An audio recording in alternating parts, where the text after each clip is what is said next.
Scott, you're up. Yeah. Well, Professor Scott is gonna talk about enlightenment, emergence, and emergency, psychological, neuroscientific, and clinical perspective on spiritual transformation. El profesor Scott va a hablar sobre emergencia y neurología y budismo. Mediante emergencias psicológicas, perspectivas psicológicas, ¿y cuál más, perdón? Neurocientíficas. Y neurocientíficas. The floor is yours, Scott. Welcome. Hello. It's a pleasure to be here. So I'm a member of the board of a group called Emergence Benefactors, and we work as a research foundation with a network of 150 different researchers worldwide who explore this group of phenomena we call emergence or emergent phenomena.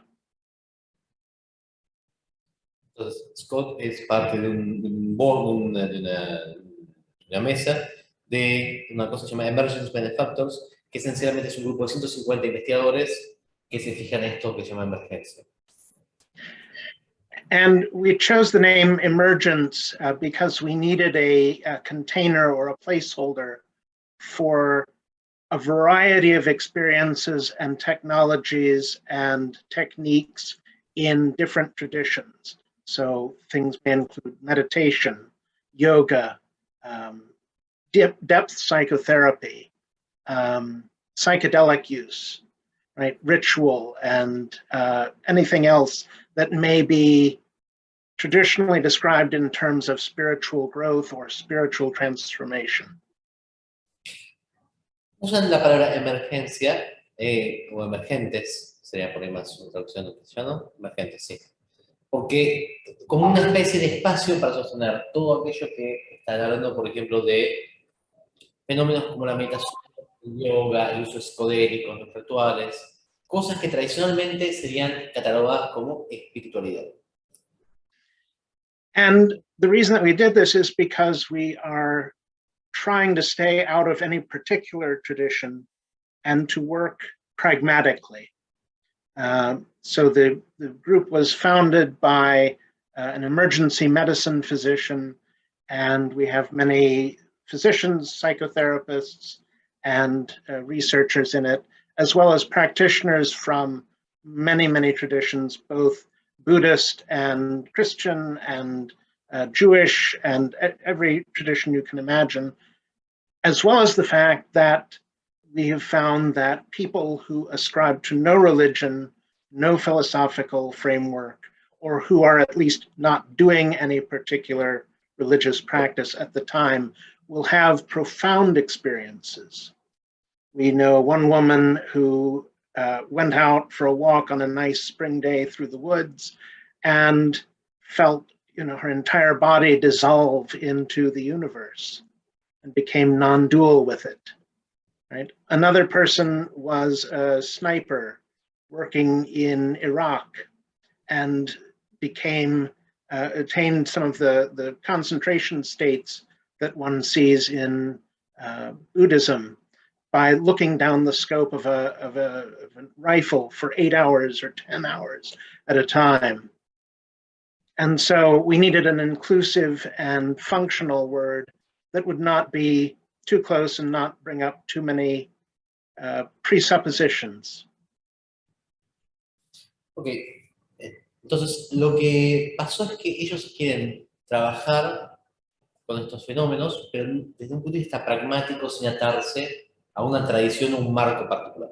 Por ejemplo, ellos tienen gente que tienen terapeutas, filósofos, médicos, investigadores, que son judíos, budistas, cristianos, son ateos o no tienen ningún tipo de marco definido puntualmente, e igual he encontrado gente que no tiene una práctica personal, que ha tenido experiencias muy profundas. Una mujer que sintió ser nueva con el universo, o un francotirador en Irak que disparaba, que encontraba, que tenía estados similares a los de la concentración, los dianas de budismo, mediante el mirar en la vida todos los días. Con lo cual, está intentando acercarse a estos fenómenos, fuera de un marco de referencia ya predefinido.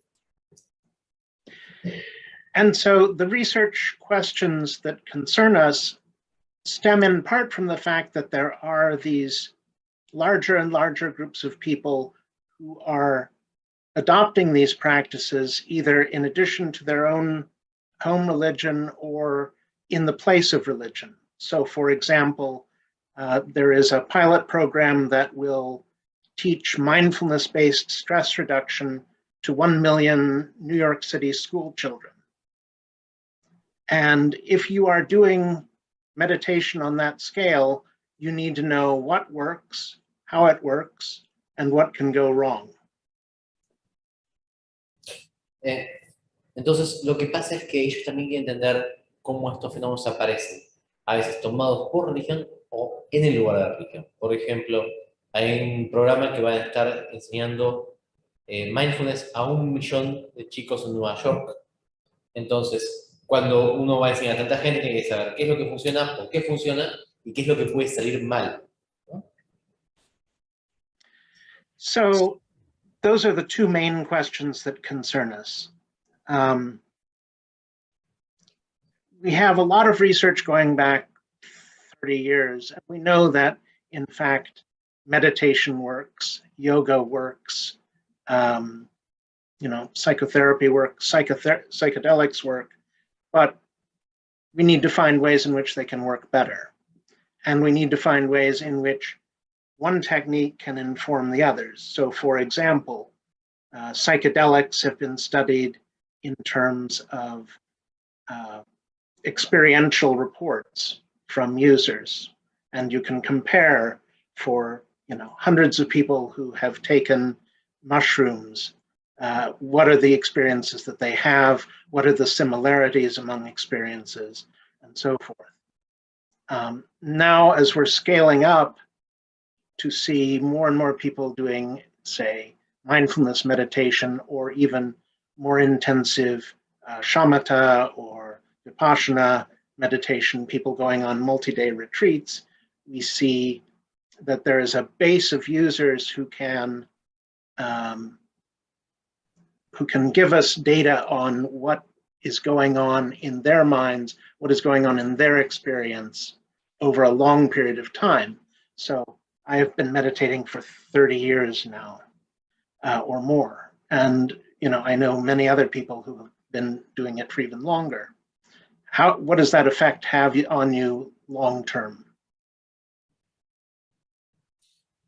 Entonces, ellos ahora ya tienen más o menos 3 años de research, ¿no? Ya preparado. Entonces saben algunas cosas, saben que la meditación funciona, saben que los psicodélicos funcionan, saben que la psicoterapia funciona. Ahora lo que están intentando entender es qué funciona mejor que qué, para qué, y qué puede ser reemplazado por qué. Por ejemplo, saben que los psicodélicos funcionan, pero la mayor parte de los estudios han sido en base a la experiencia subjetiva de la persona que los toma, quien toma hongos, por ejemplo. Ahora, ¿cómo funcionaría eso como apoyo de la meditación, por ejemplo? ¿O cómo funcionan diferentes niveles de meditación? Porque hay mucha gente, de hace 30 años que viene meditando, hay mucha gente que empezó a hacer ahora mindfulness. Menos gente hace, por ejemplo, retiros intensivos de shamatha o vipassana. ¿Cuál es la relación de la experiencia de ellos, la experiencia del que toma psicodélicos o el que va a la psicoterapia? ¿Cómo esto se relaciona? Son cosas que no les quedan mientras están investigando justamente esto. And with more and more people becoming more and more advanced in these techniques, you can both get an idea of what the average experience is, but also what the experience is on the extremes. So what people find very good, what they find very bad, or where there's a disaster. Entonces, ahora que tienen más información, ya de a poquito van entendiendo qué es una experiencia promedio, pero también tienen más información de lo que está en los bordes, ¿no? Las que son experiencias muy intensas o que son desastres. So 2 of the first projects that we have funded include Assist, which is an education charity, and they look at diagnosing and managing the downsides or the difficulties that appear with this kind of practice. Ellos fundaron dos proyectos, uno que es ASIF, que es una iniciativa de educación y que esencialmente intenta entender cómo se puede ayudar a diferentes cuestiones educativas mediante estas técnicas.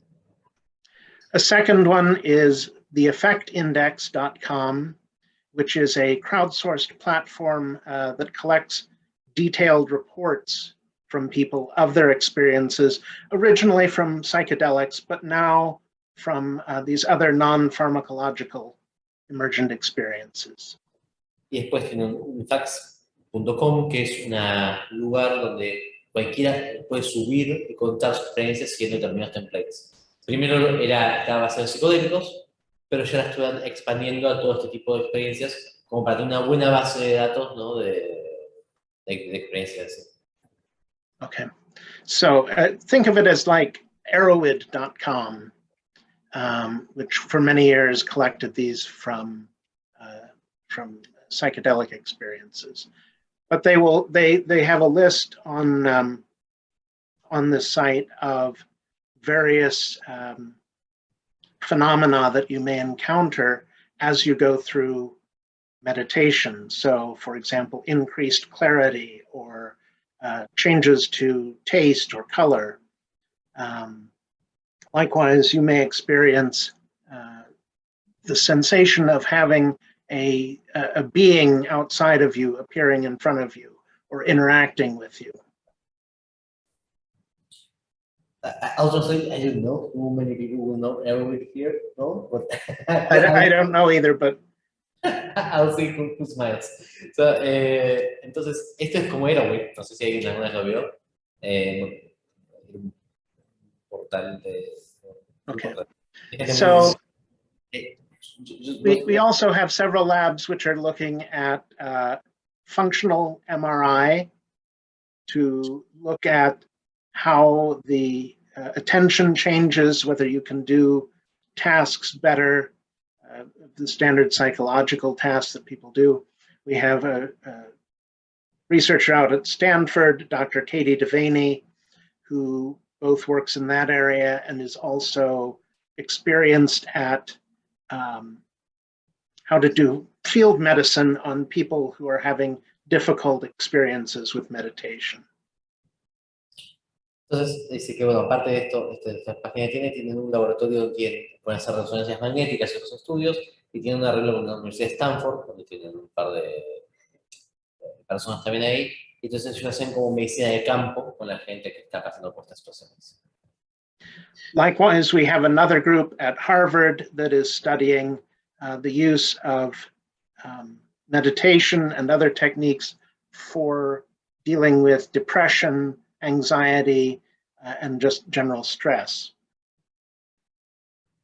Y otro grupo de gente que está en Harvard, un proyecto que estudia los efectos de la meditación con el estrés y la angustia.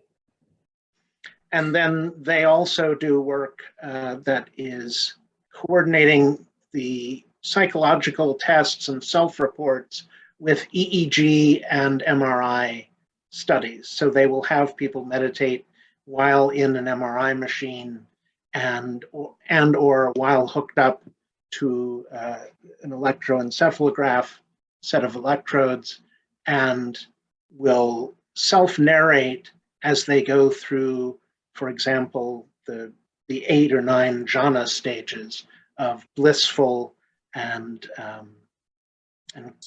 of bliss, clarity, and even a loss of sense of one's body. And you can fairly clearly track how the brain waves or how the brain activity changes as you go from one state to the next. So essentially, they also basically have a lot of people trying doing these experiments with English, perdón. Sorry. Tienen un montón de gente haciendo esto también en las cuestiones de resonancia. Y por ejemplo, meditan dentro de las máquinas de resonancia o tienen laboratorios donde especialmente se preparan para estudiar ellos y van narrando las cosas que les pasan en el momento, haciendo un seguimiento de eso. One of the longer term projects is to educate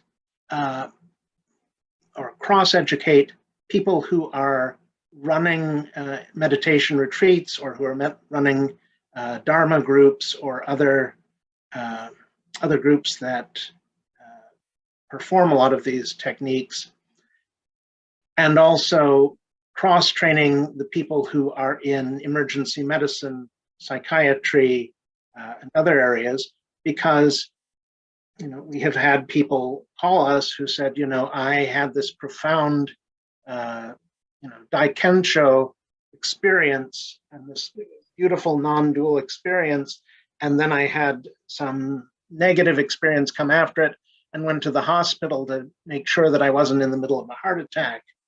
And the physicians thought that the person was having a psychotic break and needed to be put in a psychiatric facility for a while. And they were only able to get away from the physicians by claiming, that this was a religious experience and therefore none of their business. So we need to find ways to make sure that the doctors are aware of these experiences as a normal thing, as a normal piece of life, as a healthful and beneficial piece of life, and also how to deal with the downsides. And then we have to train the people who are practitioners, who are the leaders of such groups, to be able to do field medicine, to be able to do first aid for people who are in real distress. Esencialmente otra cosa que ellos hacen mucho es hacer este outreach hacia la gente que hace práctica en grupos de Dharma, y es también hacia los médicos. Una cosa que me decían es, por ejemplo, gente que contaban que tuvo experiencias no duales, experiencias de meditación positivas, vistas en contexto de meditación, cuando fue en un momento cuando se sentía medio preocupado, fue al médico, dijeron que tenía un brote psicótico, y casi lo dejan en un manicomio, solamente pudo escapar diciendo que era una experiencia religiosa, y no era un creyente, pero sin embargo había tenido experiencia. Entonces, lo que dice es, tenemos que también educar a los médicos para que entiendan qué se puede esperar de los procesos de meditación más profundos, ¿no? Y que no sea patologizado esto. Scott, sorry, we have 3 minutes. 3 minutes left. And so this way of communicating among people of various traditions is part of the work that needs to be done. And so we hope to have some of the help of the people in the audience today, some of the help of the people who are at your institutions and in your groups. And we hope to work with you in the future. Entonces lo que dice es que por eso nosotros nos comunicamos con gente así y convocamos a lo largo de muchas instituciones y esperan poder trabajar con diferentes grupos en el futuro. Well, Scott, here we have a lot of people who are interested in the same thing, so more than welcome here. Anything else? I think that's it for today, but I'm happy to take questions. Thank you so much. First, preguntas. Sí, pues una pregunta. Sí, por supuesto. No entendí si él puede hacer la diferencia, que puede ser que sea un brote psicótico o puede ser una apertura por la meditación. ¿Cuál sería la diferencia? ¿Cuál sería la diferencia? Sí. So we have a question here, Scott. He says there's someone who says you are distinguishing between a psychotic break and experience brought by deep meditation, right? So, what does this difference stems on? What is the structural difference between the two? Yes, that's a very good question. The part of the issue is that everything is dependent on context. If you said, I am having the feeling that there is no person inside of me, there is no soul, I'm feeling depersonalized, I'm feeling that nothing is real, and you say that in the context of a Buddhist retreat, they say, "Ah, this is marvelous. You've got it. It's wonderful." If you say that in the context of a visit to an emergency room, they say, "Oh goodness, you're having a very bad time, and we have to fix that." And John Yates, who taught for many years, his Dharma name was Kuladasa, said, there's the difference between a bad depersonalization and a good depersonalization is how you feel about it. So say, I don't exist, nothing outside of me exists, how wonderful, right? That's good. If you say, I don't exist and nothing outside of me exists, oh, this is terrible, then it's a pathological problem. Entonces, la respuesta dice, bueno, el primer tema es contexto.